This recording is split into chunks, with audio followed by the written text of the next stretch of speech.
Do recent company updates make the once meme stock darling Workhorse Group suddenly worth another look at?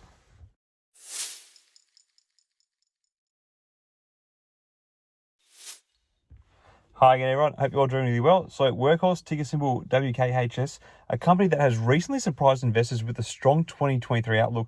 Despite all the drama and doubt surrounding the company and its failure to secure a multi-billion-dollar contract a couple of years back, the management remains confident that they are liquid and can finance legal settlements regarding related lawsuits. In fact, according to the management, the court granted preliminary approval of their legal settlement on February 14th and set the final approval hearing for the 24th of July 2023. Beyond that, Workhorse continues to show progress in both the EV and drone spaces with its improving manufacturing capabilities. The company is poised for long-term growth.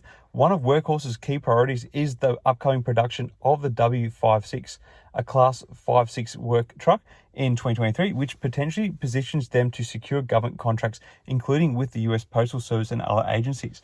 But we'll see how that plans out this time around. Workhorse is attempting to put matters in order, like dealing with class action lawsuits, to avoid possible enforcement actions from the SEC. The management plans to settle with $15 million cash funded by insurance and $20 million payable in Workhorse stock. Hence, the company can potentially avoid material indebtedness. However, this could cause a bit of dilution to the stock. Additionally, the company has decided to discontinue the C1000 program in order to focus on its core products and streamline its operations. Workhorse incurred an additional $19.5 million in inventory charges to fully dispose of its C1000 related inventory. However, this move will enable the company to concentrate on its profitable products and avoid incurring further problems related to the C1000 program, which, if you don't recall, they had to recall a lot of the vehicles in that class. Despite ongoing litigation issues, Workhorse's positive catalysts have the potential to bring a turnaround for the company, making the stock somewhat more attractive. One of Workhorse's value-adding catalysts is the positive top-line outlook of the management in financial year of 2023. The company expects to generate significant revenue for the year, with revenue expected in the range of $75 to $125 million based on the current supply chain lead times. The management believes that they have the resources to ensure financial position to execute their strategic plan, which will allow them to deliver on their goals and generate value for their customers and shareholders. At the same time, Workhorse remains attractive not only on its EV truck potential, but also with its aero business, which has the potential to be another source of growth for the company. Workhorse's Horsefly, a potential game changer in last mile delivery if it ever gets off the ground, had a successful field test flying simultaneous package deliveries by multiple aircraft and prospective last mile delivery customers. Additionally, the company's humanitarian and logistics operations, Halo, also underwent a successful field test and has the potential to win long-term government contracts. Furthermore to this, Workhorse's improving manufacturing facility is a significant advantage for the company. The company has completely transformed its Union City manufacturing facility into a world-class operation with open, flexible space and room to grow. The plant continues to ramp up production of the W4CC and the W750 pilot builds, Tropos vehicles, and soon the W56 line will open up as well. The company will be installing the end-of-line dyno in Q2, its new assembly line, and a dedicated paint line ahead on site of the W56 production in Q3. Additionally, the company is in the process of installing production lines for its drones and its engineering, technical design and production facilities in Mason, Ohio, so they can start regular production in Q2 of this year. The management expects Workhorse to be able to make more than 10,000 trucks per year by 2025, which is a great sign for its long-term growth potential. And for the record, in financial year 2022, Workhorse aims to complete between 1,800 and 2,000 vehicles, which is a significant improvement from the previous year. The company's success is scaling up its production and will likely closely be watched by investors and industry experts alike, as it could determine whether Workhorse is a viable long-term player in the EV delivery space.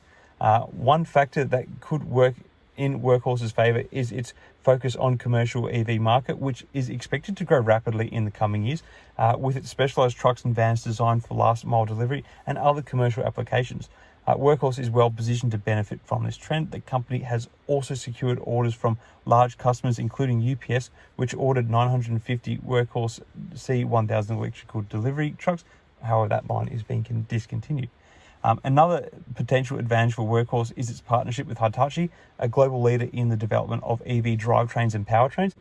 Hitachi's expertise in this area could help Workhorse to improve the efficiency and performance of its vehicles, as well as reduce the cost. The two companies are also exploring the possibility of collaborating on the development of next generation EVs, which could give Workhorse a competitive edge in the market, having such a big player behind them.